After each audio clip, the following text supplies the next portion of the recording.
All right. And we are back from break. So I will just say that you guys begin to walk on the trail. So you are kind of going through Daria Forest a little bit, but you're not going deep through. Like the trail is very clear, very well marked, and it is protected, obviously, so that none of the tricks of the forest like permeate it. It's also a bit of a shortcut, so you're able to go from Helma's cabin to the road, like right in front of the nurse's tent. You're able to go there pretty quickly, much quicker than if you were going to go like the regular route you guys go when you go to class every day.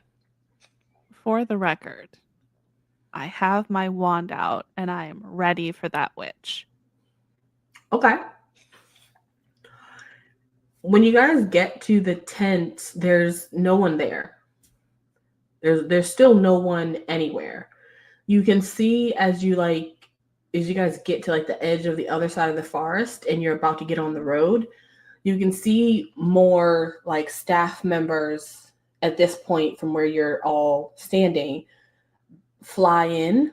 You can also see Grim at some point fly in, and they are flying directly to the main office, landing and all running in.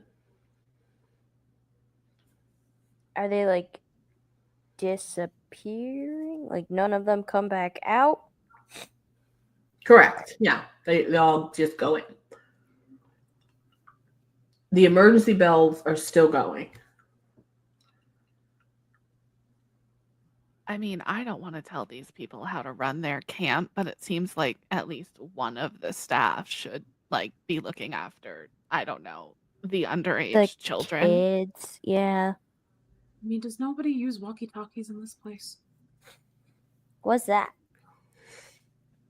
Okay. Maybe we hide in the bushes and see if we can listen in. We can start there. Mm-hmm. I think we try to get closer. Are you all trying to get from the edge of the forest to the office to listen without being seen? Yes. Yes. Yeah. Okay.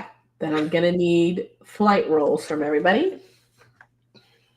I'm gonna hop on my broom, which gives me the sneak ability. What is it? It's the unassuming ability. You can spend 2 adversity tokens to not be seen within reason. So I'll spend 2 adversity tokens. Okay. To not be seen. Gia and Juni, your DCs will be 5. I got a 6. 4. I will spend a token to make that a 5. Okay. You're all able to kind of like hop from building to building. So you get to like the road and you quickly go over to the arena and you kind of like stand underneath like some of the awnings and the shades so that as you see people, flying through, they don't see you. You do at some point in between running from the arena to the nurse's tent, you do see someone on a broom going from the main office over to like close, like over in the area of the mess hall and the tents. You get to the nurse's tent. It is open because it's supposed to be open all day as campers are going around. So you can see inside, but no one is inside. And then you get from the nurse's tent to the main office, and you were able to do that without being seen. What would you like to do? Dope. Are there bushes outside of the like front windows? I believe there was last time, so we'll just say yes. I want to Sam Gamgee and hide in the bushes and listen through the window. Yeah, definitely want to listen in.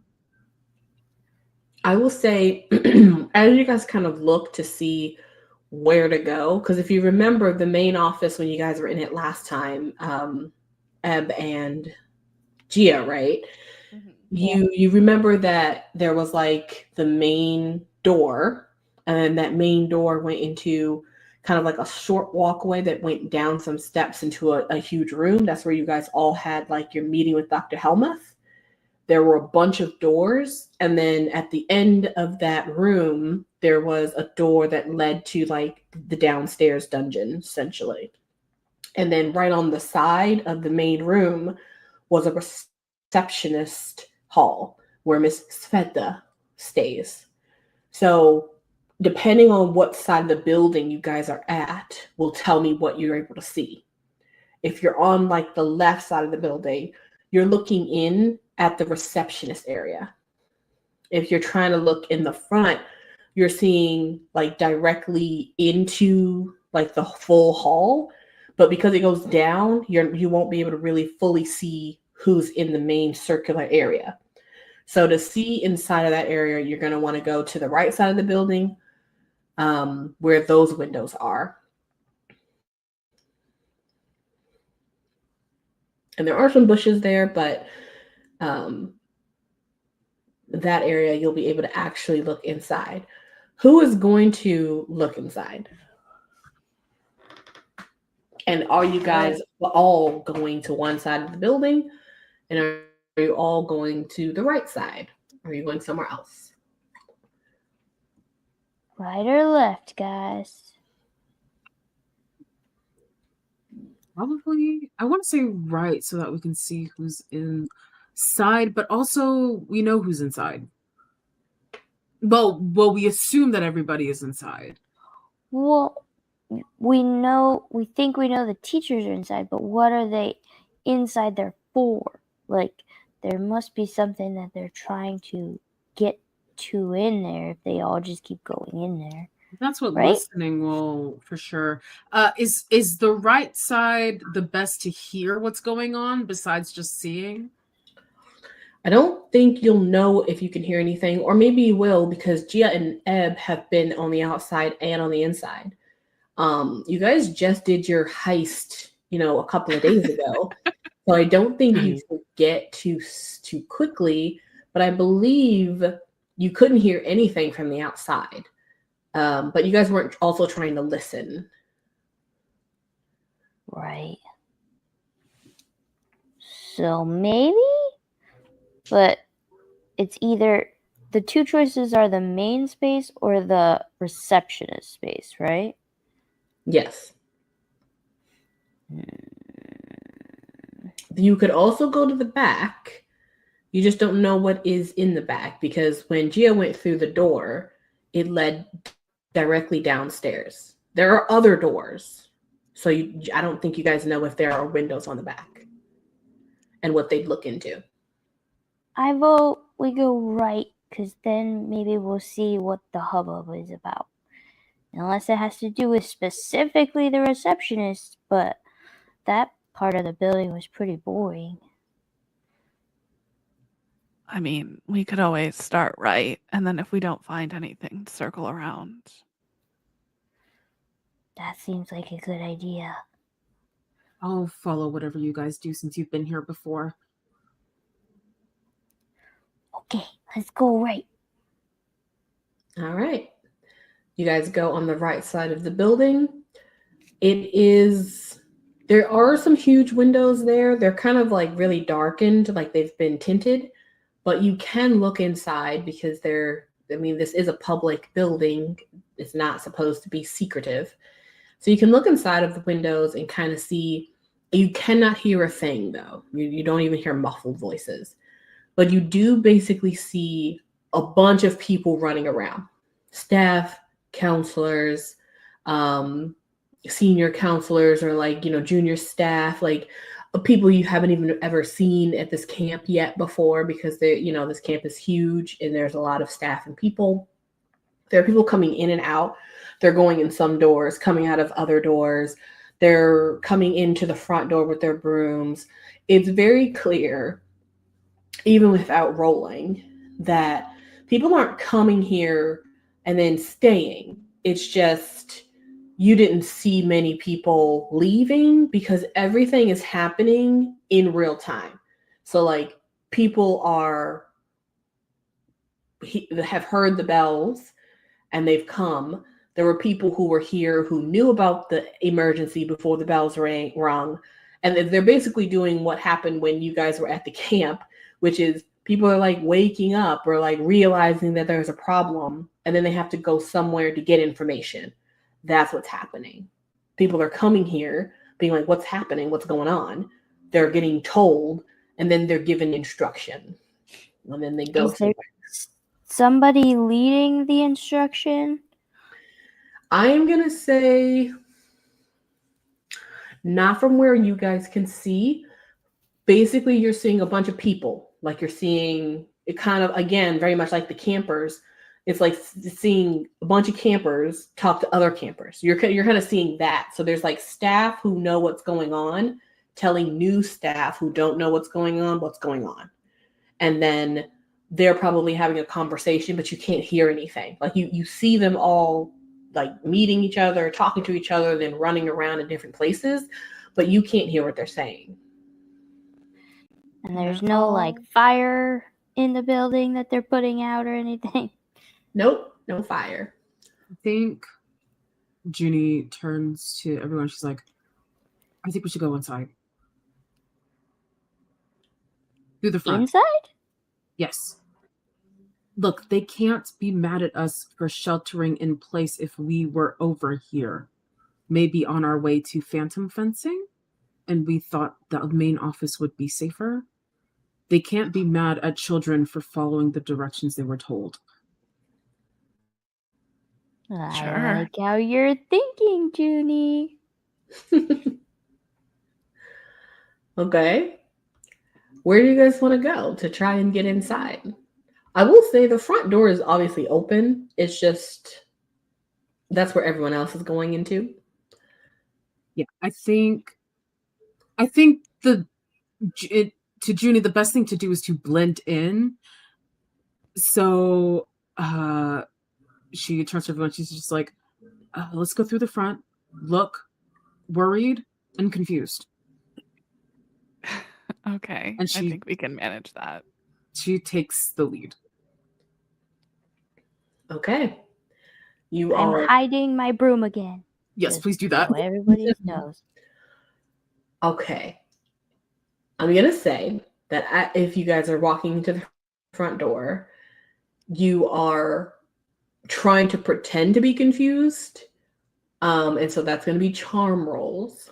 This is going to be a group charm roll this time with a secret DC. So as you all walk in, and immediately people don't even really like pay attention to you right off the bat as you like walk into the main hall, because remember that the main hall is just the door and then a bit of a hallway with like nothing on the right and the left except for walls where like you can put stuff like hang up your coat or whatever. And then as you walk in, the receptionist area is to the right or to the left as you walk in. And so you guys should be getting stopped by the receptionist anyway. So they're not expecting you to come straight into the hall. You would need to be let into the hall. So the first person you are most likely going to catch the eye of is Miss Sveta, who's there all day, every day. You're not even sure she actually leaves the building. You're not even sure if she can leave the building or if she's cursed to haunt it for eternity. But because there's an emergency going on, this group charm is basically going to be like, does any adult really have like the wherewithal to even really care about your presence, right? Like, so they might see you, but if Miss Feta doesn't like grab you or if she's not there, maybe they're just kind of, you might get the reaction of, oh, I'm glad you kids are okay, find a spot to sit down. Or you might get someone like trying to shoo you out or show you somewhere. So it'll depend on what their reaction will be. or if you even catch the reaction of anyone in particular at all. But I will be rolling basically for kind of Miss Fetha, but then also any other adult. So DC is going to be secret, but everyone needs to roll their charm, and we're going to take the average. Okay. Oh, Hayden. Lucky you. I had to roll for you again. But no one's dead or being attacked. That's good. Already a good thing. We are all rolling charm because the group in your absence has decided to go all the way to the main office. So they are now there. And now they are walking into the front door. Because it's chaos and everybody else is just walking in the front door. Yep. We are pretending to be scared and following direction. Mm-hmm. I got a 19. All right. Very good. Got a 9. Bringing down the average. Not nearly as bad as me. That's a 3. Hey. And I got a 15. Okay. All right. It's the one thing I'm good at, guys. Was that like an 11? Charming the pants. Not great. Was it 11? Yep, it is. Ooh, love my Look math. at you. I'm going to say since it was under a 15 that Miss Fetha is there. So we're going to roll for other adults as you guys walk in, and immediately you hear Miss Fetha's voice. She's not like getting up. She's seeing you all, and she's just kind of giving you a smile. She's like reading a paper. She's super nonchalant, not worried one damn bit about this emergency alarm. That sounds right. Yeah, which is on brand for her, I think. But she kind of looks over at you all as you walk in. Oh, hello, darlings. And then she kind of looks back at her paper, and she's just thumbing through it. So let's see if any other adults pay attention to any of you in this heightened sense of crisis. They need to beat an 11. And they got a 4. You all shuffle in looking confused, and immediately like one of the staff members who like works in the mess hall, they're like being given information from another staff member, and then they walk into one of the back doors, and there is a staff member that kind of comes out, looks over at you all, and he just goes, "Oh, hello, children. Yes, the class for right now is canceled. Let me find someone who can give you some direction." And then he leaves and never comes back. And everyone else kind of runs around as well. Sometimes they kind of catch your eye and look at you, and they're like, "Oh, I'm glad you guys are okay. Yeah, just stay here. You're safe here." And then they leave. So that's kind of you're getting like passing adults, but none of them are really paying too much attention to you or asking you anything. So you guys are now in the main hall where you were when you met Dr. Helmuth, where it's like a bit of a pit down the stairs, and there's a bunch of those doors, including the door that goes down to the dungeon, and then a bunch of the paintings of owners of old. And as you kind of look around and everyone's kind of running around, you see them going out coming in the front door and then going into these other doors, the doors that Gia, you saw, because many of them had like employee only on it, or they were locked. And then you guys can hear in here, you can definitely hear that there's conversations happening elsewhere, right? So like there's one person that goes through a door, you see the door open, you see a bunch of people in there, they're all talking, the door closes, et cetera, et cetera. You see that a couple times in different doors. None of you right off the bat see Dr. Helmuth, but you can assume she's there somewhere. You just don't know where, like what room. Do we see Angelique? You do not see Miss Angelique either. Great. You also don't Great see news.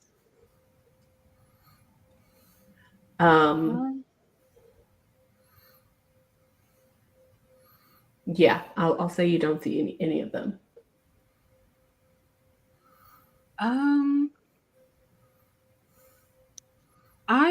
I definitely want to get more information of what's going on. Yeah. Should we just go like deeper, like into like the main? I mean, you guys the main area past the hallway, or you guys can shuffle around and pretend to just be, lost. just kind of like Lost in the way. Yeah, yeah. Let's baby. do that. Should we stay together or should we split into twos? Well, if we're splitting into twos, I have some unfinished business with a basement full of awesome stuff.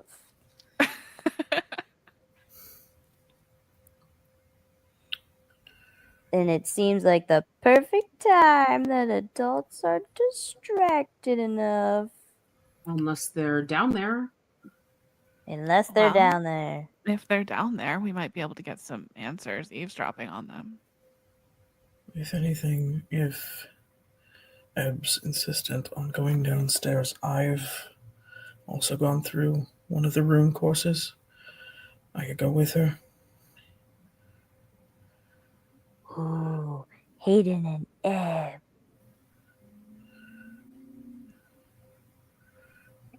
Then Gia and I will try to figure out what's going on. Sweet. Come on, Hayden. Have fun. Storming the right. dungeon. Hayden and Ebb, you make your way to the back door.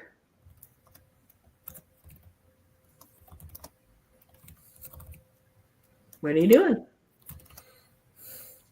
I'm trying to go down that same set of steps that Gia found the first time she was here. Or is someone trying the door or trying to open it? Yeah, I'll try and open it. It is locked. Was it open last time?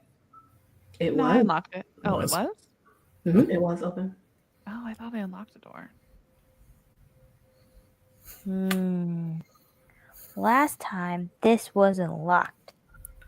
So, either they've beefed up security or, I don't know. It seems like none of the adults are headed this way, so I don't know why it'd be locked now. Do you have any unlocking magic? I've got some basic abilities. Kind of figure he typically keeps his wand kind of up his sleeve as one of its kind of storage places. He just kind of subtly moves it forward just enough to kind of still keep it more or less hidden. And he's going to try and do some kind of an unlocking charm on it. Okay. That sounds like a fight to me. Okay. DC is going to be... Before I run DC, actually, let's see. I roll a D4 first.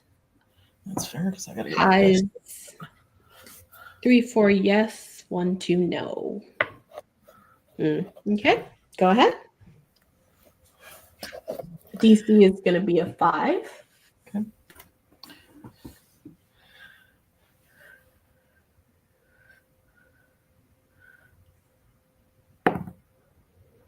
That is an 8. You hear a click as your magic kind of works the wheels of the lock, and it should be open. Tempted to be very nonchalant, just kind of Kind of just tries to slowly open it and make sure it doesn't like creak at all to alert any of the people that are kind of bustling around. You slowly open it. Who goes in first? I can see in the dark a little bit. Okay. So maybe me first. That's probably a good idea. Okay. You Got these big nonchalantly eyes. open the door. Ebb slips in, and you slip in right behind her, and the door closes. Mhm. Ebb, this is a small little entryway. There's just the door, and then there's a little tiny platform of stone, and then really old stone steps that go down into a damp stone dungeon that looks like it came straight out of the medieval era. As Ooh. Hayden, as you turn away from the door, you feel your hand that you used to open the door go stiff. Uh-oh. Oh, shit. Do you tell anybody about that? I think he's kind of trying to process it at the moment.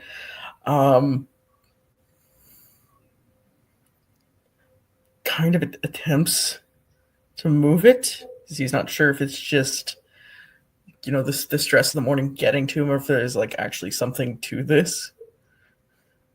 Nope. You can't move anything. Can't move a pinky.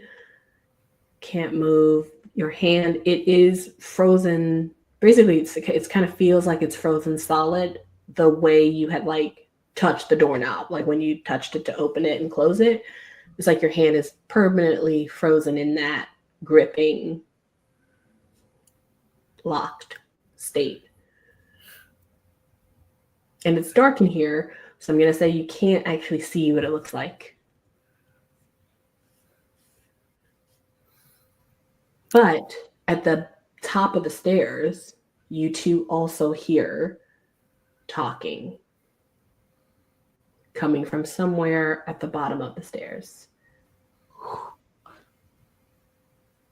man, I want to listen in. Can we hear words yet? Or do we have to go further down? I would say you guys can hear that they are definitely talking like words. You wouldn't be able to make it out where you are. You're going to have to go at least to the bottom of the stairs. Definitely sneaking down to the bottom of the stairs. Okay. As quietly as possible. Okay. Hayden, are you following? Yeah, he's maybe going 2 or 3 kind of steps behind. Okay. Both of you go ahead and roll a flight. It's dark, so Ebb, are you helping Hayden some way to make sure he gets down the stairs? Or are you doing some sort of, is anyone doing any light? No light, but I'll hold his hand. Which one? Oh. Well, I guess whichever I reach for in the dark, because I don't know which one would be, I don't know, the right one. Okay. You both go down the stairs. Go ahead and roll flight. That's going to be we'll say it's a DC 6. Okay. Is my flight. There you go. So that's a 9. Ooh, that's a 3. Okay.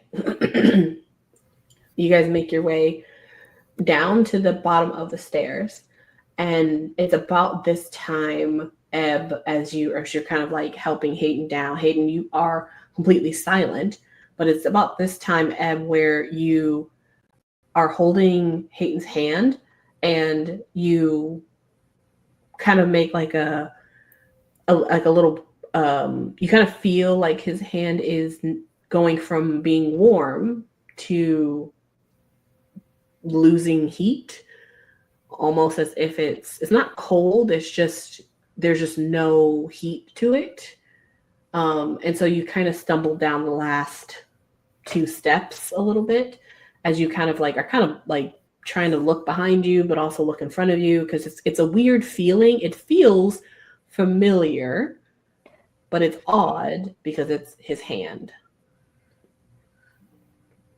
But you guys get down to the bottom of the stairs, and for a moment, the voices stop. And then as you guys kind of like stand there, they continue. Okay, I want to listen, but also I don't like that Hayden's hand is definitely turning to stone.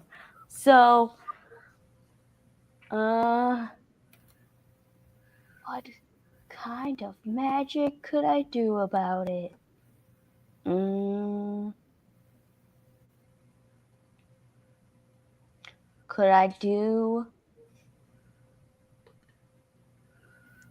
Could I give him some grit with my wand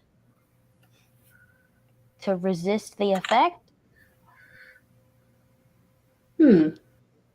Yeah, you can do that. Cool. You will have to actually like show Hayden what's going on with his hand, or communicate in some way what's happening. Am I showing it to him? I'm definitely taking my wand out and kind of like swirling it around his hand. So I guess I'm showing it to him, but I'm not. I'm trying to be the quietest mouse in all of the church. So Okay. Hayden, I think as you see Ebb kind of turn to you, and you guys get down to the bottom of the steps, and she like hasn't let go of your hand, and now she's taken out her wand. You know something's going on. You can't see very well because there's really no light yet. There is light further in to like the bigger hall where you can hear the voices, but there's still not light where you are. But you can always just let her do whatever she's doing, or you can make a brains roll to try to figure out what's happening, or you can just ask her what's going on. I think for him, seeing Ebb pull out her wand, he's already on a little bit of an alert. Fair. Just kind of looks at her. It's very quiet whisper. What are you doing?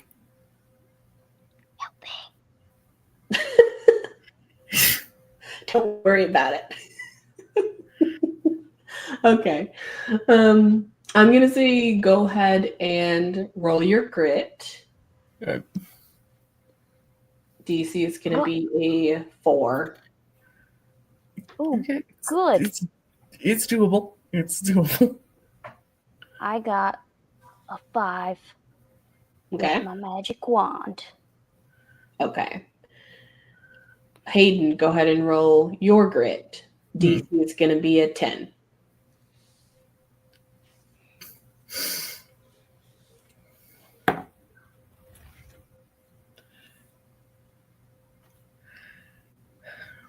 So very, very thankful for this. I'm going to go ahead and spend 4 my adversity tokens, and that will make it the 10. Okay. You don't even get to like see what's happening, but somehow there is this communication between you and Ebb in this moment, and it's done via your magic instead of your words. And your hand, the heat comes back, and the hard grip that you had that you couldn't move, you can now wiggle your fingers again. And you just know it's because of whatever Ebb was doing.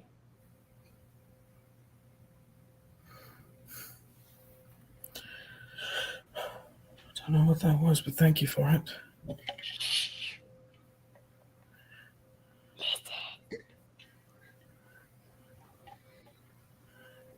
And you guys Can we hear them? further in? What'd you say? You guys make your way further into the hall? Yeah, until we can hear what actual words are said. So you see the same thing. Ebb, you've not ever been down here because Gia came down here last time. So you guys see the same thing Gia saw, but you see it for the first time. You see this large cavern where it literally looks like a medieval dungeon, where it is tall and all of the sides and the ceiling is all like stone and ancient like brick, and there are like old tables and things like that, but particularly there's one old table that has several people sitting around it. One of those people being Dr. Helmuth, another one being Miss Angelique, another one being Miss Gilda, and another one being Grim. We found the meeting of the Death Eaters. They're all sitting here, and behind them, as you guys, because this is a large room with like a smaller room to the back, and that room looks like at some point acid has eaten through the bars, and it's been absolutely ransacked. And you can infer that that's the room that probably all of the items were held. But they're not talking about those, and they're not even paying attention to that. They're all sitting at this table. There's all types of like papers on the table. They're having this like not really hushed conversation because this place, isn't like in front of the public. They're just having a conversation. You can also see that at some point someone walks from like another area. They're like bringing like water and like tea, like refreshments essentially, as everyone kind of pours over and talks about what's going on. And you guys can kind of hear them where you are, but also this is a large room. So you can hear Miss Angelique mostly. She speaks a little higher than everybody else, but you have a hard time hearing Dr. Helmuth, who's at the end of the table. So I'm going to say you'll have to get a little closer to actually hear everything they say.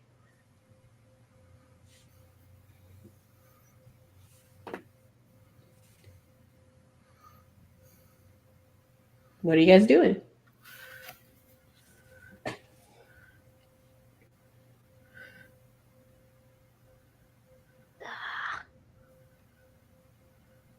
So we can't hear exactly what they're saying? You can hear like snippets. You can hear like Miss Angelique go, well, we have to figure something out. What have you found? And then you can hear like Grim say something, but he's not. It's like there's the echo here is not echoing like it would, most likely because they have something like magical that is dampening their voices. And are we at the edge of the room? Like if we went in any more, they could see us probably, right? There are things there. There are like old tombs that are down there. There's stuff. It's not an empty room. It's like a junk room. So you could either one of you could try to get closer and just stay behind things and do it quietly. You could send a familiar to try and like suss out what they're saying. You can try a spell. So you don't have to try and get closer physically, but someone is going to have to do something so that you can actually hear everyone properly. Or you can just take the snippets you hear right now and then go back up and try to articulate what they all mean. It's up to you.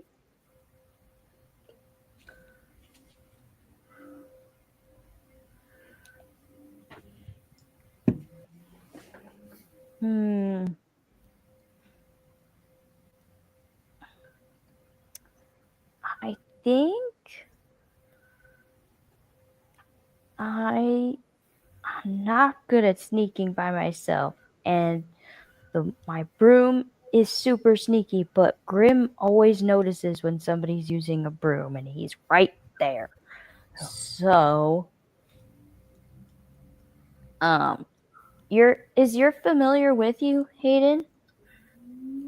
I figure Argos is usually pretty close by. It's a decent chance he's with him.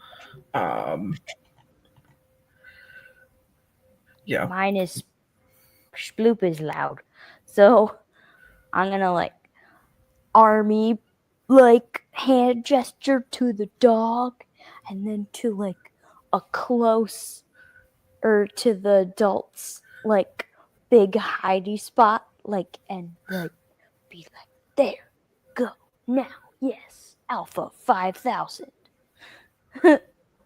If anything, Hayden realizing what Ebb's trying to do, because he thankfully has two-way communication with Argos,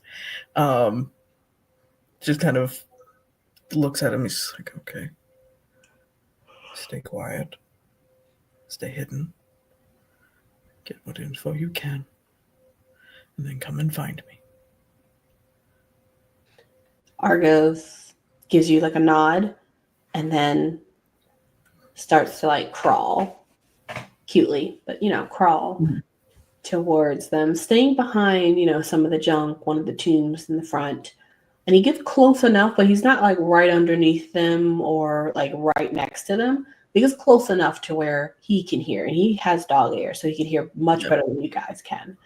So he's not too far from you, but he's just a little bit closer, just so that he can listen and relay. As that's happening, Juni and Gia, what are you guys doing? You said that the main office was where Helmuth had talked to us. Mm-hmm. Yep. At your day.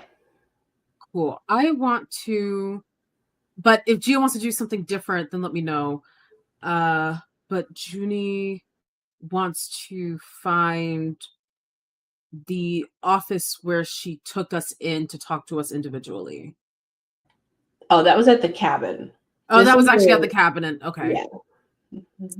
Then I guess, I don't know, should we just go further inside? See what we can hear that's going on? Yeah. Cool. Let's do that.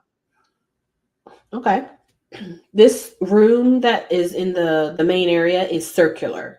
So over on the right side and all the way like completely covering all of the walls except for right on the left side as you like entered where the receptionist area is, are just a bunch of doors. And you were seeing people like go into them and come out of them. And they all kind of say like employee only and things like that. So you can look around and see, which door might give you the most information. Yeah. Let's do that. Okay. I'm just picturing like us very nonchalantly, like door to door, like leaning against it, maybe seeing if it'll open. Like Right. your voice is inside. I like clumsily knocking into handles to see if they turn. Okay. So clumsy. Two lost little kids. We're so scared and confused. Also, you can do that of like trying to suss out like which ones would be most interesting based on like what you see or what you can glean. So I will allow a charm for that, or charm roll. You can also roll brains if you want to, as you're doing that, or as one of you are doing this. You guys don't have to roll the same thing, but you both can roll. So one can roll charm and one can roll brains if you'd like. But you can also roll brains to kind of see like what you can catch as like doors open, people go in. So almost like Sherlockian level of detail in terms of like this, figuring out, oh, this place, this door with these people in it, that's going to give us the information. Well, my charm is definitely better, so I'll be doing that. I will do brains. Okay. See if we can get one of each. Charm, Yeah. that's gonna be pretty low because you guys already did a roll so the adults really aren't paying attention to you. So let's say that it's gonna be a 6 for charm, and then for brains, let's make that a 5. Would this be a good roll to take half on, or is it better if I roll and try to get higher? You can take half. Okay, cool. Then I'll take half. I 10. exploded for a 13. Yay! Okay. Yeah. Yeah, Junie, you are kind of like just wandering around. Once in a while, an adult will go, "Oh, be careful. Don't go too far. Like, just make sure that you're staying in this area." Oh, someone will be right with you. Like, sometimes they acknowledge you, but most of the time they're just running in and out of places, and you're able to kind of just like see. Most of the time, they're coming out of some of the doors that are on like the far left side of the room, like in the back. So you can kind of see that it's not like every door, it's mainly just a couple of them. It's mostly staff, a lot of staff you have never seen before, but mostly like people who are coming in, getting information, getting some sort of direction, and then going and like figuring out what to do and like how they can help. And so that's kind of what you see as you're kind of like bumbling and things like that. But you have identified like who are in these rooms, essentially, mostly staff at least. And the doors don't seem to be locked. You're not sure if they have like magical effects, but they don't seem to be locked because you can see people going in and out without locking them or unlocking them. You Right. assume this might be because of like the emergency status. Okay. So that's what you see. And as you kind of relay that information to Gia, you are able to focus on like when the doors open, actually paying attention to like snippets of what people are saying and like who's actually in there. Even though you don't know everyone, you're literally like looking and seeing like, oh, I think like this person works in the mess hall because they're wearing like an apron, or they're wearing like shoes that you would wear in like a kitchen. So you're kind of getting those types of details. But mostly what you get is pretty much everyone that comes in and goes into one of these rooms. What you see is they come in the front door with their brooms usually. They meet with someone or see someone, and the first thing they say is like, what's happening, what's going on. Then someone kind of like whispers to them, making sure that they're like not overheard, and the color fades from their face, and they immediately run into usually the first door on the left of like that left-hand side of the room. And as that door always opens, there are usually a couple of people in there, and they're all talking to the same person. It's not anyone you know, but it's clearly someone who's high ranking enough in staff where they have been given like the permission to give orders, to like tell people where they can go, what they need to do.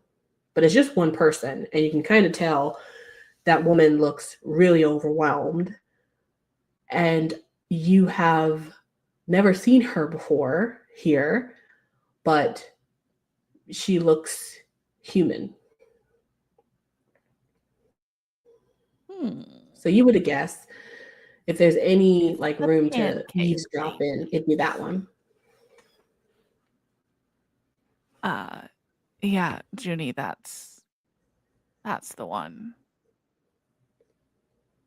Okay. Well, let's go there. I mean, with how many people are coming in and out of it, certainly we can hear something. I mean, I hope so. It looks Or grim, pun not intended. we can try to sneak in another way. Did I spot any like windows or anything leading into that room? I'm gonna say no. You know that there's no windows in that room, probably for good reason. I mean, what if we just kind of like stand outside the door, but like against the wall, like we're talking to each other. So obviously we're not paying attention to what's going on in the room, but we're actually like, I mean, until they tell us to, go somewhere else, then we can be sneaky about it. I mean, we could, but I mean, you and Ebb are always saying how, in a magic camp, you should use magic for things. Maybe we could turn into something and go inside. I mean, I was trying to reach for things that would make you less uncomfortable, but if you want to try and turn into a mouse, I'm down. I mean, we're in it now. You're gonna try to turn Juni into a mouse? Sure. I was thinking both of us. Oh, Like to turn ourselves We into mice. turn into mice and sneak in. okay, interesting. What magic would you two be using? How good are you both on like transmutation type work? Like, how many classes have you guys gone to and learned about doing that? Well, the one class I have been to consistently is Chimeric Creature Care. Okay. And I have Wild Speak. Mhm. So, like, I feel like half the battle is getting into the mindset, right? Interesting concept. It's a vibe. Judy's Okay. really good at using her imagination. You gotta Interesting. be the Okay. mouse.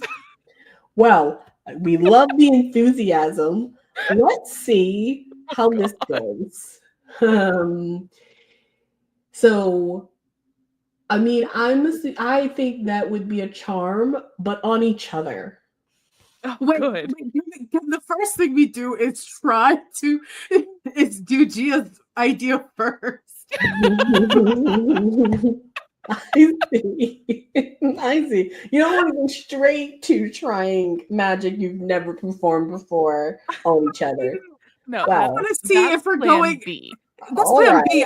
Because I want to see if we're gonna have to get closer and closer and closer, like Team One had to do. Okay, so there's a backup. There's a backup plan. That plan. Should Gotcha. it be plan B? Probably not, but it is. Judy and Gia understanding each other. Okay. This is Rekindling the progress. friendship. It's progress. Okay. Practical way first. You guys sit outside of this door, and you can indeed hear snippets, but it is snippets. It's because people are going in, the door's closing. People are coming out, the door's opening, then the door's closing. So you're literally getting like half-finished sentences.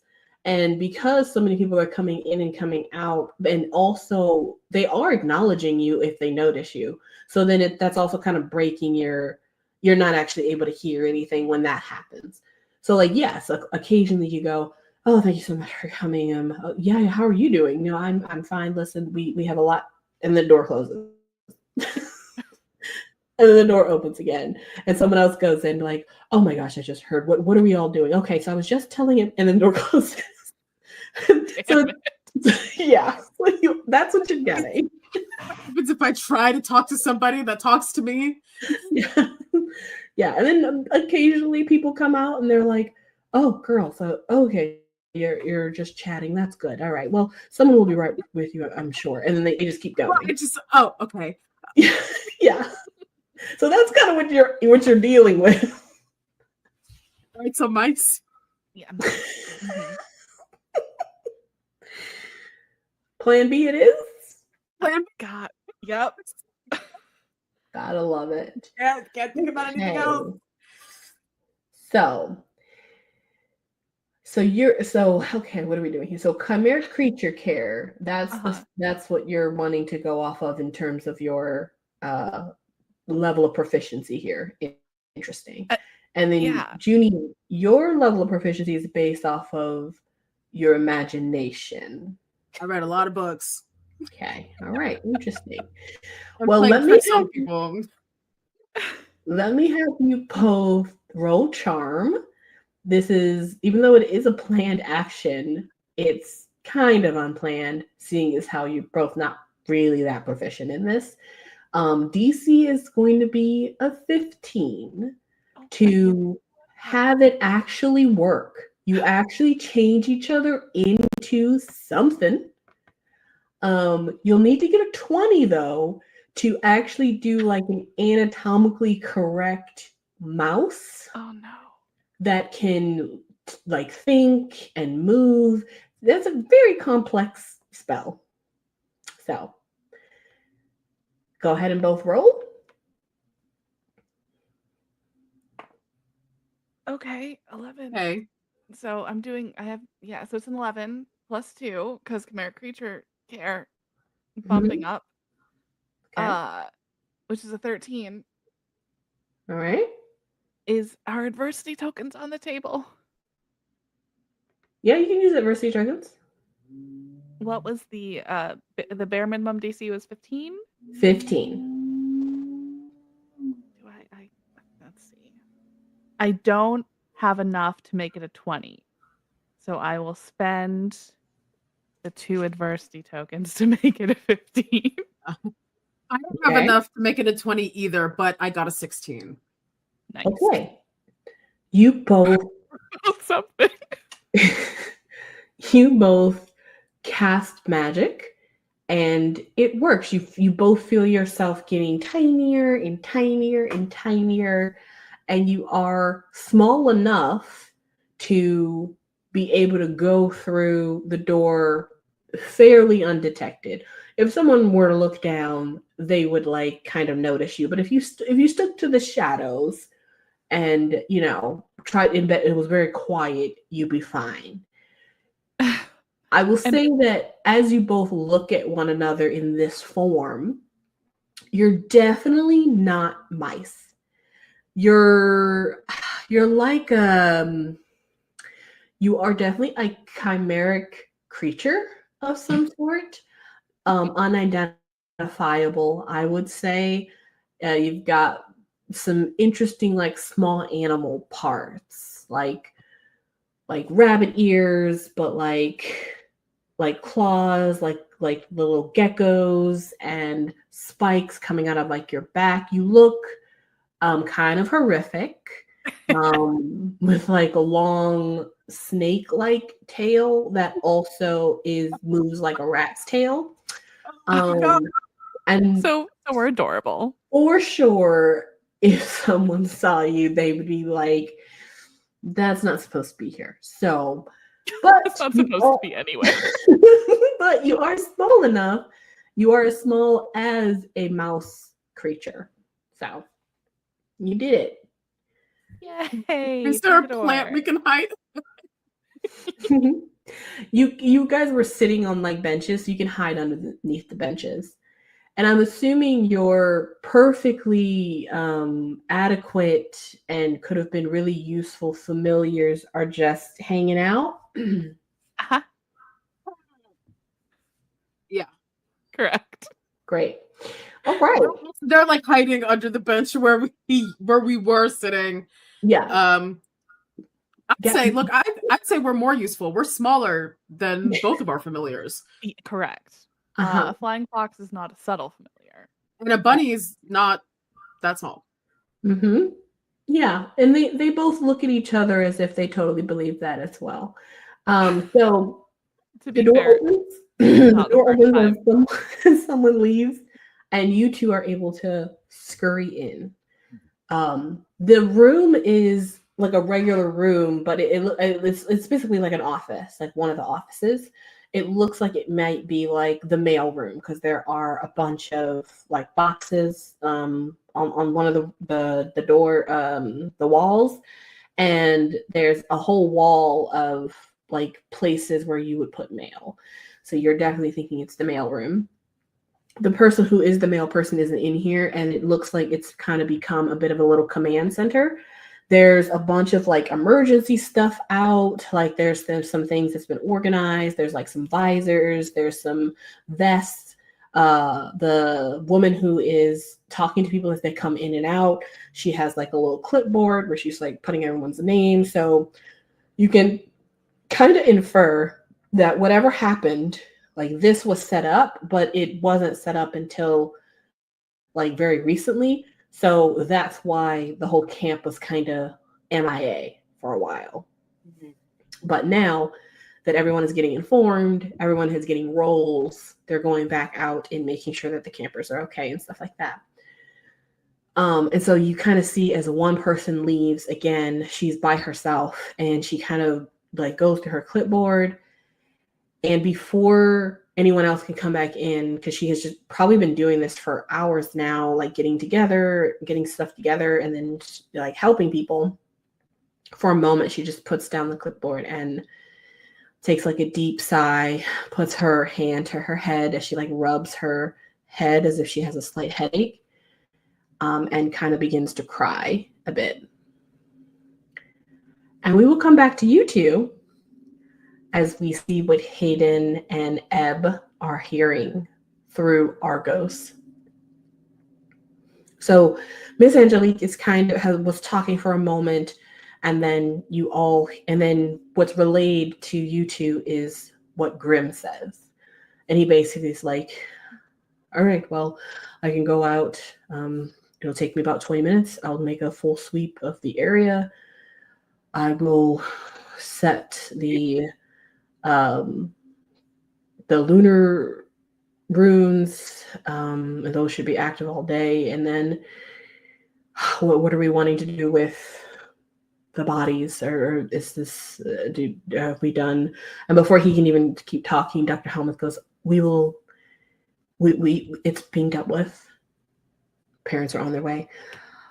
We need to mobilize and make sure we have a plan of what to tell the children. And before Miss Angelique can kind of pipe in, Grimm is just kind of like, we will tell them what happened and tell them the truth, and then let them know that unfortunately they have to go home early. I'm assuming, and Miss Angelique cuts him off. Go home early. This is a prestigious camp, Warden. We don't just, let incidents like this completely ruin our campers' experience. And he kind of replies, like, I think the experience has been fully ruined. 3 campers are dead. And we'll go back to Gia and Juni as someone else runs in to the room, another person. And the woman who's standing there kind of puts the clipboard, or picks the clipboard back up and kind of wipes her face a little bit. And she's like, okay, hello. And the person that's coming in is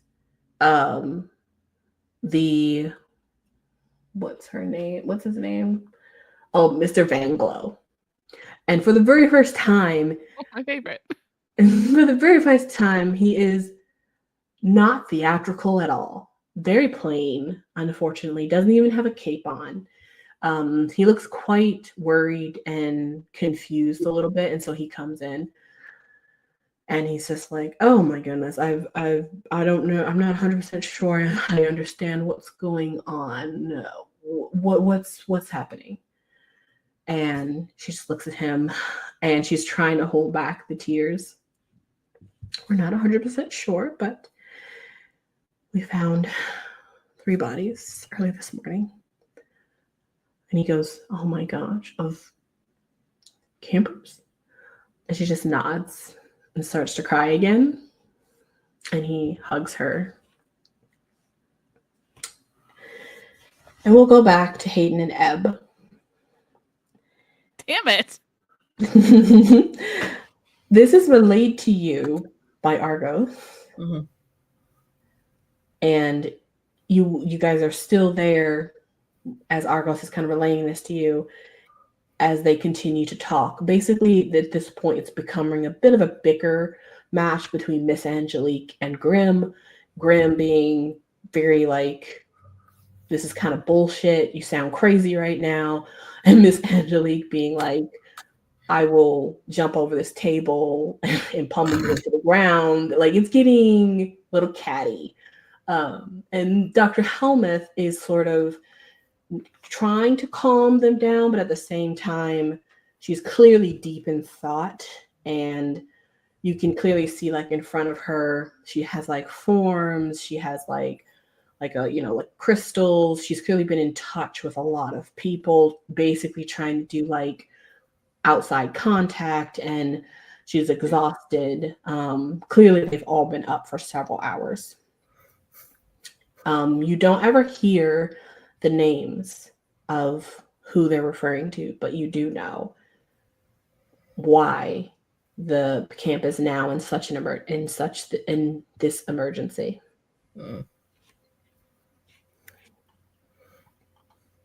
Do they ever say what killed the campers?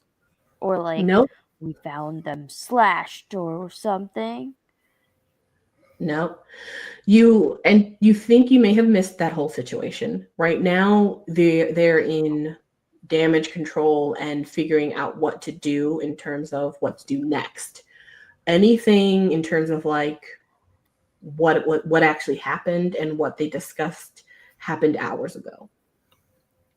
Do they say where to keep the campers away from? Nope. Don't say where they're not going to take campers. Okay. Given the events of earlier this morning, is it possible to like try and recall back and see if there's like anyone that we didn't remember seeing of the kids At the camp? Yeah. In your camp? I don't remember. Oh, I think I did say. I believe Melissa is in your camp. I think I said that. Or maybe she's just in your class. Oh crap. I think she walked to a tent in our area because I put toothpaste under her pillow or something. Oh no, Yeah. it was That's fish correct. bone. That's right. Thank you.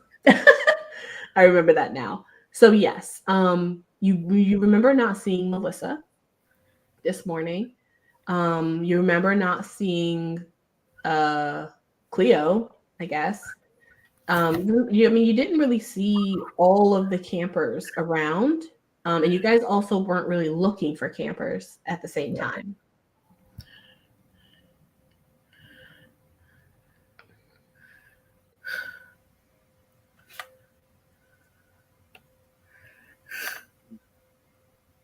What are you guys doing?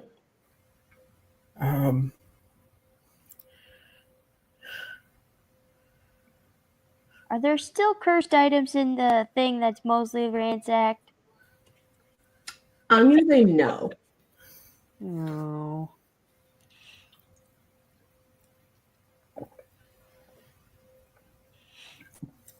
Okay. I'm gonna like hand signal to Hayden. So let's move. Slow, quiet. Yeah. Move. He's just gonna kind of Go nod. back upstairs. Just kind of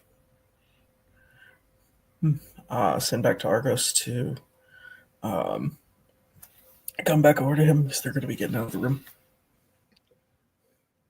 You guys make your way back to the bottom of the stairs, back up the stairs, and you both are able to slip out, very much like Gia did, back into the main hall.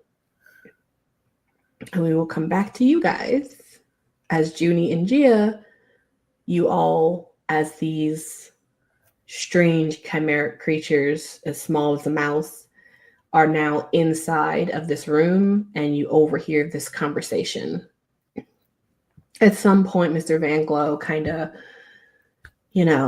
is able to console the person who's been kind of running everything.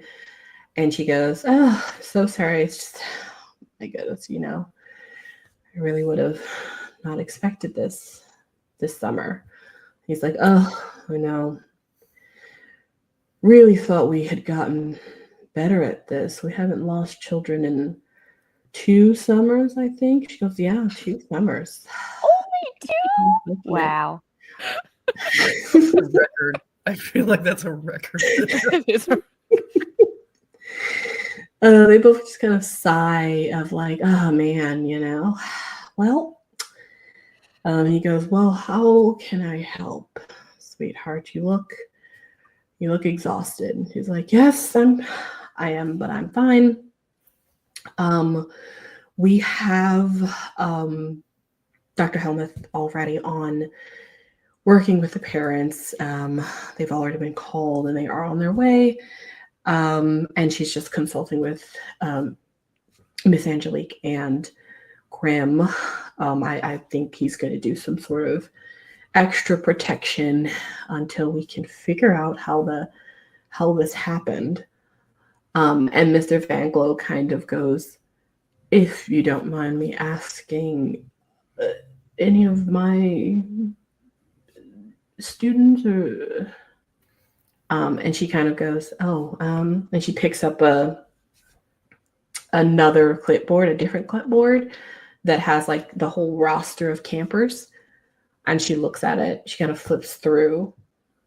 She goes, "Oh, unfortunately, do you have a Cleo in your..." And he goes, "Oh no, that's super unfortunate. Very talented young lady." Since I know. Absolutely heartbroken. Mr. Thistle has not really been able to keep himself together. And Mr. Van Glow looks a little confused. He's like, "Did something happen with him?" I don't. She's like, "Oh no, his daughter Cinder, also one that was found." And he kind of cocks his head a little bit, a little confused. Like, okay, she's not a camper. And she goes, "I know. We have no idea what's going on." He goes, "Right. Okay. Well, I will. I think I'll go back to the ruins, see if I can gather some supplies, perhaps for..." They're fully gone. They're not. No one's missing. I'm surprised. Usually don't find them so soon." And she just nods. "I know. So strange. Well, I have several other people who are going to come in. So, and he goes, "Of course. Who was the third one?" And she looks at it. "Oh, this is why they're kind of having the conversation. It was the the well-to-do." And he kind of, his eyes widen. He goes, "Hayden." She goes, No, Melissa."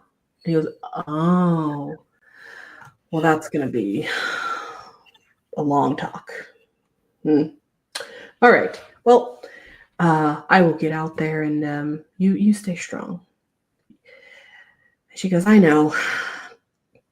We were really getting our numbers down there for a second." And he goes, "Well, technically they're not missing, so our missing numbers haven't gone up. So we should be really proud about that." She goes, "That's true. That's true. All right. Well, we will catch up later." And he kind of just rubs her arm and leaves out the room. And the door swings open, and Gia and Juni, you two are able to scurry out at that time if you'd like. You said she had multiple clipboards. 2. Can we get a glimpse of them? They're on the table. On This is going to go poorly. On my way out the door, I want to see what's on the clipboard. Okay. Go ahead and make a roll, probably grit, to see how you can climb up to the table. Are you sure it's not a flight? Nope. Movement. Because you're climbing vertically. But I'm a mutant mouse. DC's gonna be 5. Rolled 2.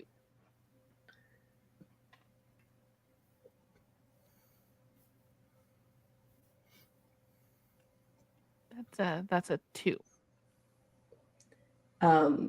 You start to climb up the table leg, and your little weird nailed like feet that they don't have like pads on them like a mouse. Instead, they just have like claws, and they're like a little slippery, and so they slip down. Dang it. And you fall to the ground a little bit. You don't hurt yourself, but you cannot climb vertically with these strange, non-sticky / non-grippy fingers. Alas. Let's get out of here. We'll just have to come back sometime. As geckos. Sticky feet. Or You two- people. You two scurry out as the door closes behind you, and you're able to hide back underneath the benches. And Here comes the fun part. You can see Hayden and Ebb are. I'm assuming you guys have come out and you're in the main hall, but you're probably looking for Gia and Juni, who are nowhere kind of to be found. But we see their familiars, maybe? Because they were... Yeah, you can look for their familiars and find them under the bench. Do we also see 2 weird-looking mice? Mm-hmm. You certainly do. And they're just probably looking right up at you. And Galileo and Hopalopicus is probably like, we don't know. Oh, I wave. hello. I'm just gonna scoop them both up and put them in my rain jacket pockets. You could probably change back. But I think all you probably hear is like squeaks. Are you putting? I'm assuming you're putting them in the other pocket. No, I put one in each pocket so that Where's they can Blue? have their own little Flip lives in the boot. lookout. Mhm. No, the boot is full of water and Sploop's in there, so you can't. You okay. don't want to be in there. I see. Okay. You guys are safely tucked into Ebb's raincoat pocket. I can only imagine what that's like. So where do you guys want to go now? You're still inside the main area, and people are still running in and out, but it's less crowded now because I think the majority of people have come here. It's been a couple of minutes or so, like an hour probably. And so most people have like come here, gotten their direction, and then went back out.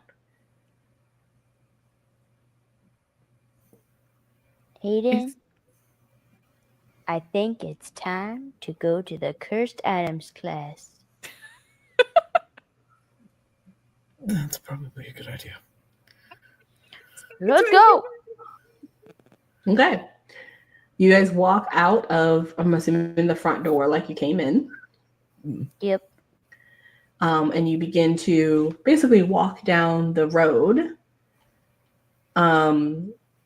Juni and Gia, are you two wanting to try and turn back into humans?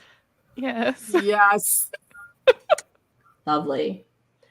I will allow Hayden and Ebb to help since they're now here with you, but you two will go ahead and basically make a grit roll to see if, again, it actually reverses because that's kind of what you're doing. And then depending on that, I will have them to help if they'd like to. So let me know what you think would help you kind of reverse this abomination you've created.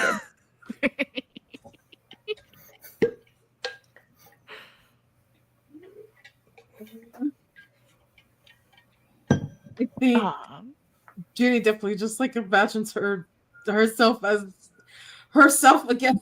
And Okay, back to imagination. Gia? I think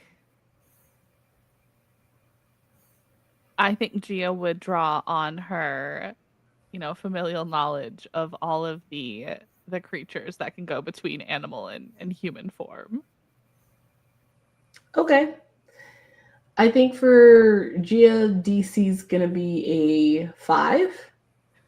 Juni, DC's a 7. okay, good. I got an 8. Oh, it exploded. 7. 8 Okay. with my no, that's with my broom, and I don't have that yet. So 7. Okay. Do you guys try to communicate to Ebb before this happens?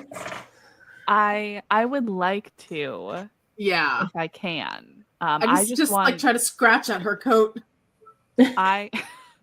Conversely, I would just like to dive out of her pocket and try and do a cool midair shift. Okay. Ebb, you feel the two things in your pocket scrounging around. Gia is fully trying to hop out.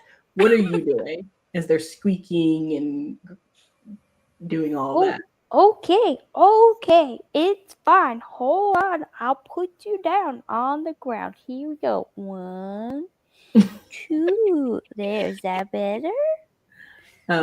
As you're putting Juni down, Juni, you turn into back into yourself, and Gia, as Ebb's trying to take you out, you kind of like get on the hand and then jump off anyway because you want to do a fun flip. But you're still really close to the ground already because she's so short. Mm-hmm. So you do turn back into yourself, but you do a flip in the air, but then you land on your butt. So you're like sitting. Not as cool. I pictured Did that you going forget better. you'd be bigger than the mouse? Yeah, I didn't take gravity into account, and which it's a failing of many people, I think. Yeah. So yeah. You 4 are now reunited and making your way somewhere. So 3 campers are dead. Yeah, like I said was gonna happen. About that, and Juni like looks at Gia. Yeah. Tried our best. Ours couldn't get the names. We got they're the in names. Do you did? guys want to sit down? You might want to sit down. Well, okay. Just gonna sit down cross-legged on the ground. Oh, Hayden, you won't have to sit with Melissa at lunch anymore. I wouldn't. Let's not. This is not a silver lining moment, Juni. I don't know. That sounded good to me. Look, it's a lot to handle. I'm not really. I mean, I figured the other two are more. I got it. Oh yeah, you. It's Melissa, Cleo, and Cinder. What? But Cinder wasn't even a camper. Weirdly, that is what Vanglo said too. But oh, yeah. They also said that it's not the first time this happened. Apparently they hadn't had a death in camp in 2 years, which is not a lot of time. Didn't? No. Like, did you not read the slip? I did read the slip, and I tried to tell my dad. I was like, hey, there's like blood on this slip. I'm not really sure if we should be going here. And he was like, you'll be fine, kiddo. And I was like, okay, well, what do I say to that? I can't go against an adult. That explains a lot about you. Mhm. Yeah, but also it's like, if you were expecting death, then why is this so surprising to any of you? I mean, it's not. I mean, it's sad. Yeah. I don't know. If Why is this book surprising still is a open? word. Cinder was a teacher's kid too. Like, that doesn't make any sense. That one is a little bit surprising. They also said they already found the bodies. Okay. I mean, obviously, because that's How else would they not right. know they were dead? But then, Or maybe they're not dead, and then their like spirits got like transferred to some other creature, and they're still alive in some other creature, but their bodies are like, but we didn't see the body. We don't really know like what the bodies look like, so maybe they're not like mauled or anything. We don't know how they died. Yeah, I'm we freaking couldn't out. get any information on that either. I was trying to figure out where they didn't want us to be, but I couldn't figure that out either. No, apparently, Yeah. Grim and Miss Angelique were getting into it pretty badly. Yeah, What were they arguing about? Grim wants to tell all of our parents that people died, and Angelique is like, no, it's fine. so like she did it. Like, probably. Can I send Galileo up for some aerial recon to see if he can like see anyone gathered in a weird place where bodies might be? Yeah, you good. All right, buddy, go make a sweep. He begins to make a sweep. I'll say that he kind of does. Well, you tell me. Do you want him to go up and go around that way to do a full sweep, or do you want him to go down and do a full sweep? So he'd be going down to the arena, over the forest, and then around, or up to the warden and around first? I think down and around. Okay. Then he's doing that, and it'll take him a couple of moments. What do you guys want to do while you wait for him to return?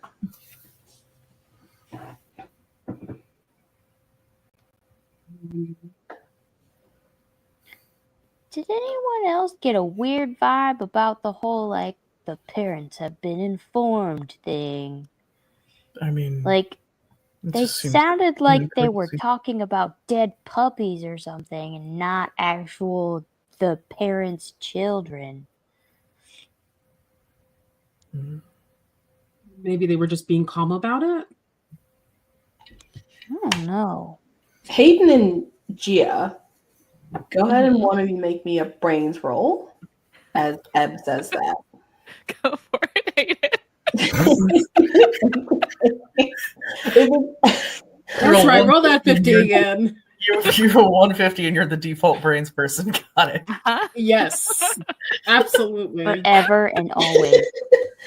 DC's gonna be a 6. All right, so that is a 10.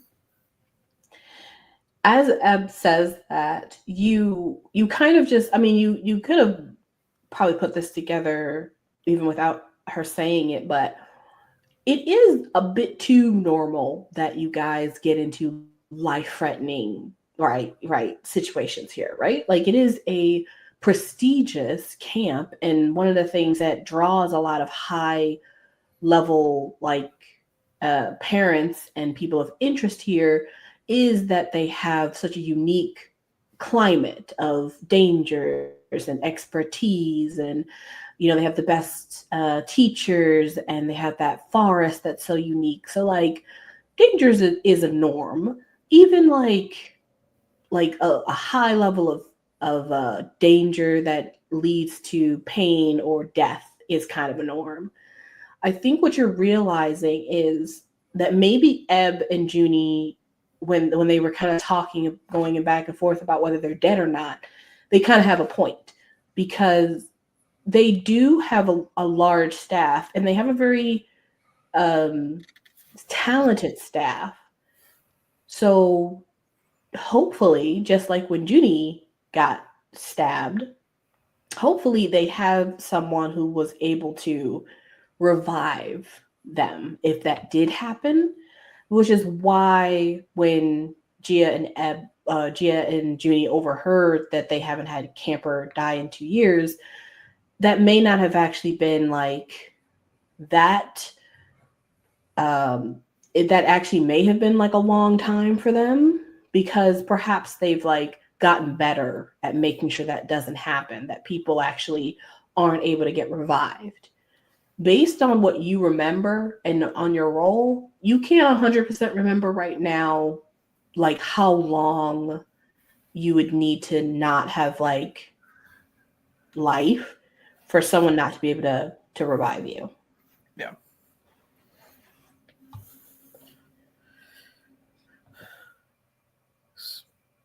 But we just saw Cinder last night, so like she might have died just after she left our tent. Did she go with us all the way to our tent? I think so. I think so. After she left. So did Cleo. So did Cleo. Cleo came to our tent too. Oh, they died sometime between then and I guess before the sun rose. That's when Mickey went running for Helmuth. So Mickey probably found them in our campground. Maybe. I mean, if whatever it was in our campground, though, why only 3? Maybe they were the ones out of the tents. Maybe. Are there runes on our tents? You didn't check before you left.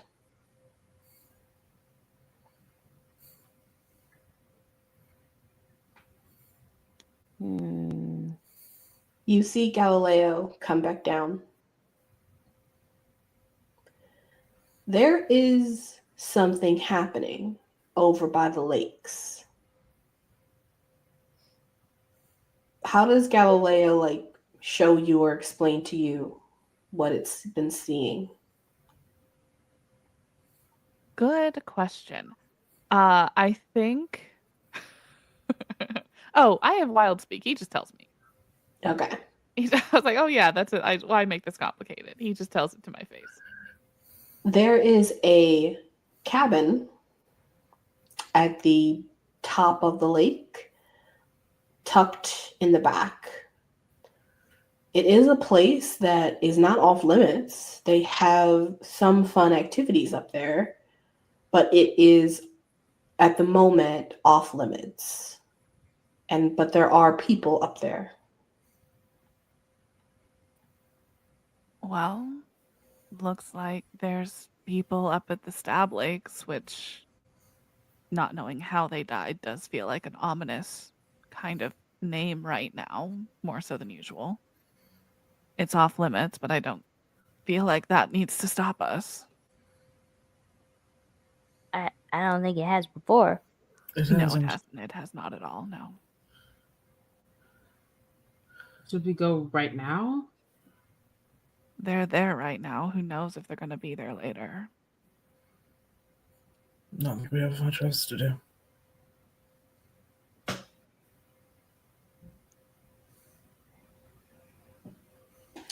Sounds like you guys are going to go up north. Yep. Let's go. I'll say that Juni, based on when you went and visited the warden, that is probably the easier way to get to that cabin. It's the one on the right side of the lakes in the back, across from the warden's quarters. Gotcha. That tiny one, not the dark one. Right. Okay. Then I'll lead the way. You guys walk up all the way up to basically the edge of the warden's quarters. On the other side, like where the line ends, there's more forest. And then there's an overgrown area to the left. And then you can kind of see the lake in the far distance.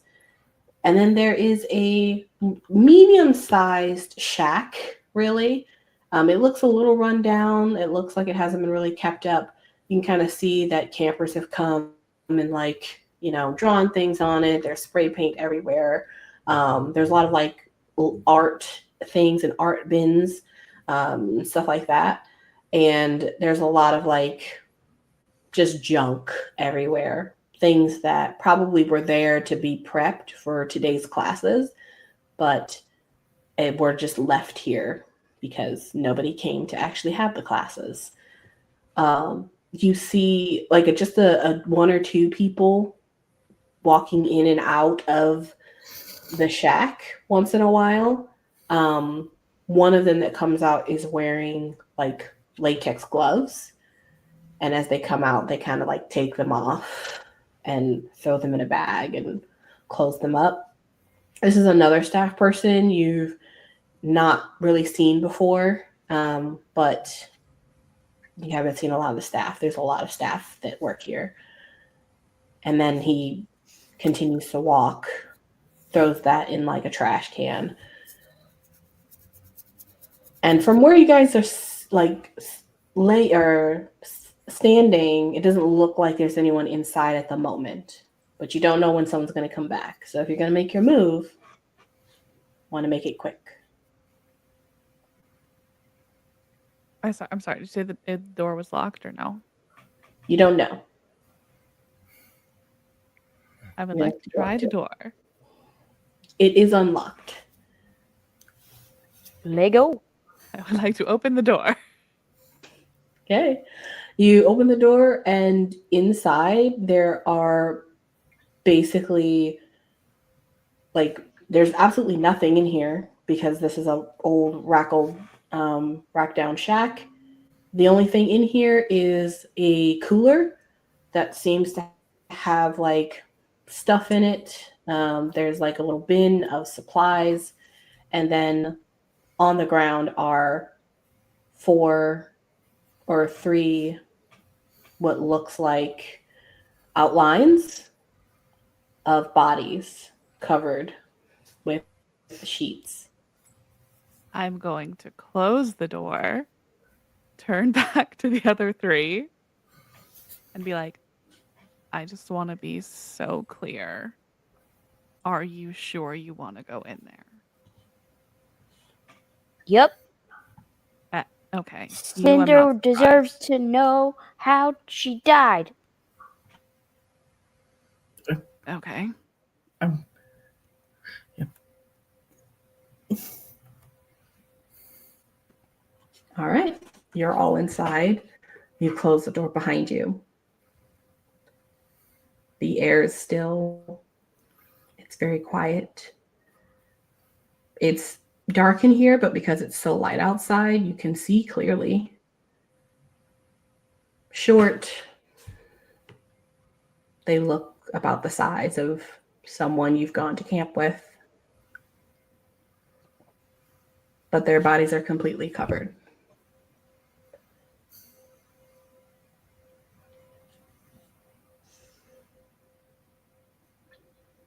I'm gonna look. If you don't want to look, face the wall. And I'm gonna lift the sheet off the smallest one. Is everyone looking? Yep. Yeah. I think Juni is just kind of peeking through her eyes. You all watch as Ebb walks over to the smallest body, pulls the sheet back, and Ebb, you first see, and then all of you see Cinder. Hair wild, just like you last left her. She's also wearing the same clothes she wore when she said goodbye to you all last night. Her eyes are wide open. And instead of her normal pupils, there is nothing but a milky white sclera and pupil. Are there any marks on her body? None.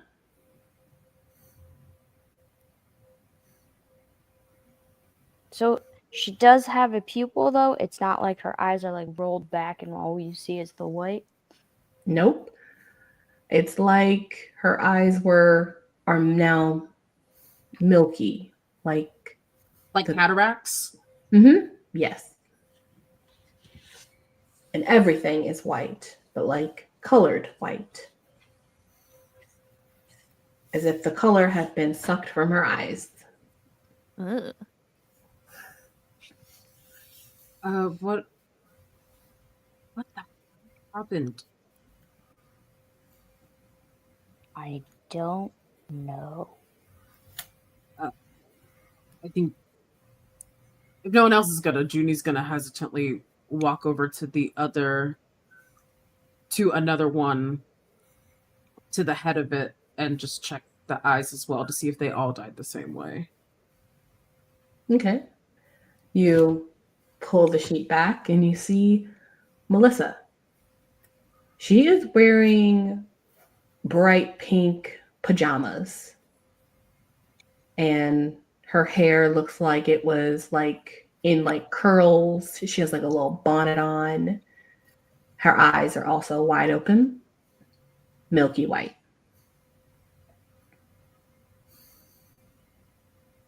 And the third sheet? Hayden will hesitantly step forward to the third one. You pull the sheet back. It's Cleo. She's also wearing the same clothes she was wearing when she left you guys' tent. Her eyes wide open, milky white.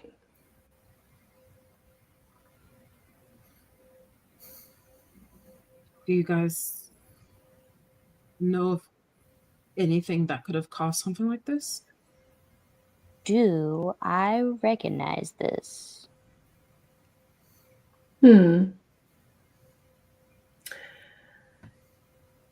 I'll have you make a brains roll, and the DC will be lower if this is something you perhaps may have gotten from like a family member, like information-wise. And if you can tell me what that may have like looked like for you. Well, if this has anything to do with how sirens kill people, they would have been hypnotized to walk into the water and then their life force pulled out of them. Like something like that. And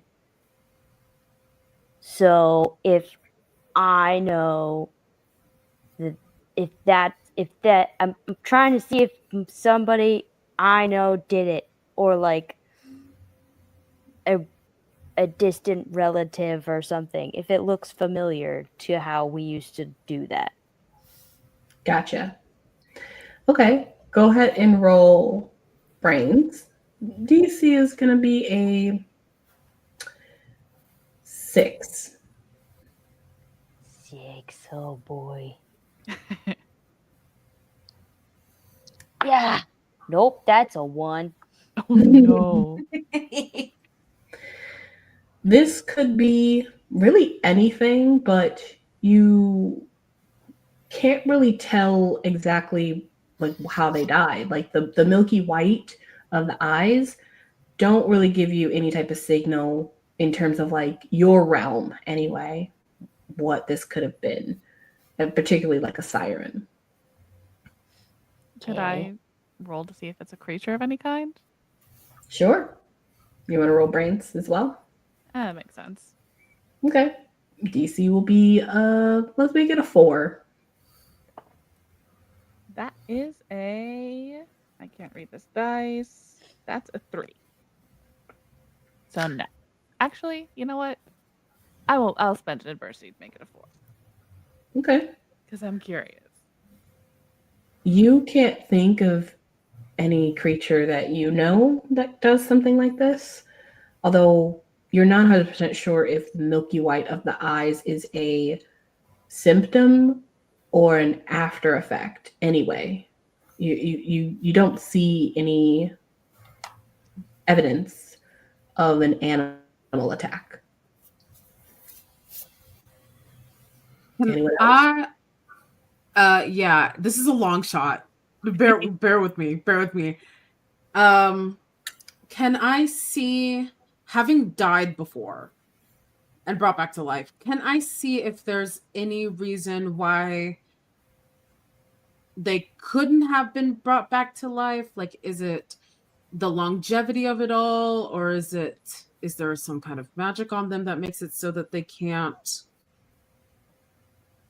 Can I bring them back? Okay. Let's see. What do I want to allow for that? I think if you want to do some sort of magic. I would love to. Let me resurrect these kids. I think as you check them over and you try to ascertain what you can do based on their condition. If you're doing magic, it can be a charm. Lovely. DC is going to be a 10. Let's see, I could just take half, and then that's exactly a 10. But if I roll, I could get better, and then maybe it's better. That's the gamble. That's a 20, which explodes. Holy Hell shit. yeah! Another 50, another 50, another 50. Do it. Oh, unfortunately, it's not. I rolled a 5 plus 1, 26. Yeah, it's still pretty good. That's still, I can't complain. that's still well over 5 over. What does the magic look like that everyone sees here as you... This is for determining basically 2 things. Like why they weren't revived and if there's a way for you to do it. What does that magic look like that everybody sees? I think you see Juni sit on the ground. She gets more level, more humble. And she does that same kind of thing where she closes her eyes. She makes a wish. And her hands glow. Then she opens her eyes, and her eyes glow. And she gently holds her hands out, and magic flows from her hands to the 3 bodies as she assesses them. It's like almost like moonlight, like rays of moonlight coming through like tree leaves, but it's also a little more fluid than that, as that, and that's what the magic looks like as it goes out. Everyone who is watching this, go ahead and give me a grit roll. God damn it. And you notice her put her wand in her back pocket. She's only using her hands. DC of 10. That's a 1. It's a 3. Oh God. You guys. I have a D4. Is that everybody? I have no grit. Ebb.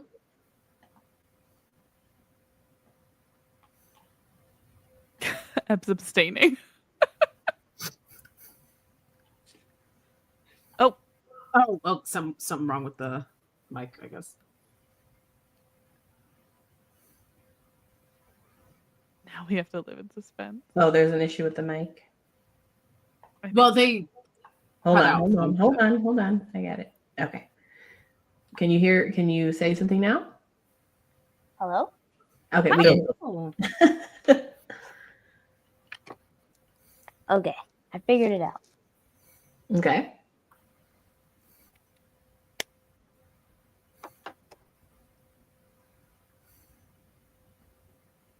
Okay. I got a 5. Oh God. Okay. And No. Juni kills us all. I'm Let me- sorry. Change for Cinder, Melissa, and Cleo.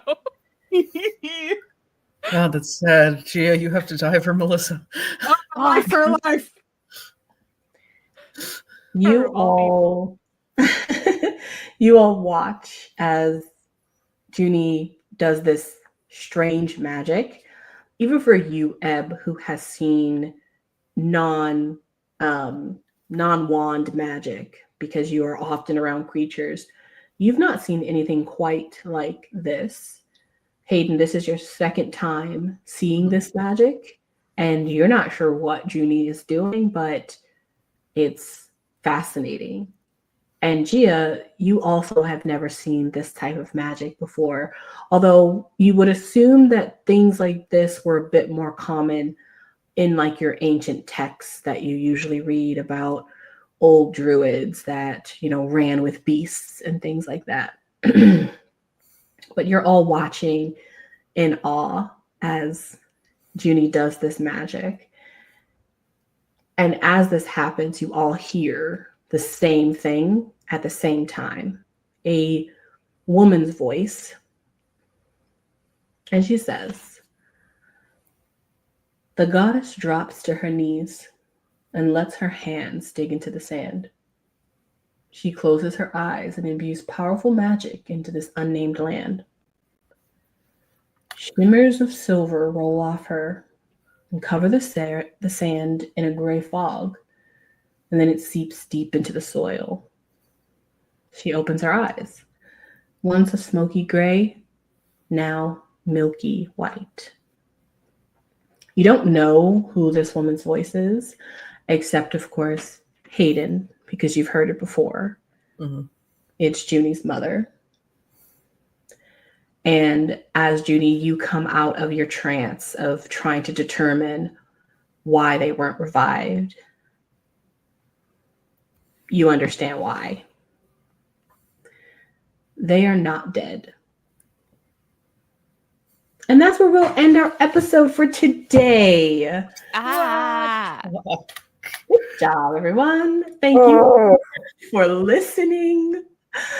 And we will see you next time. Bye. Bye, guys. Bye. Ah. good news. I didn't die for Melissa.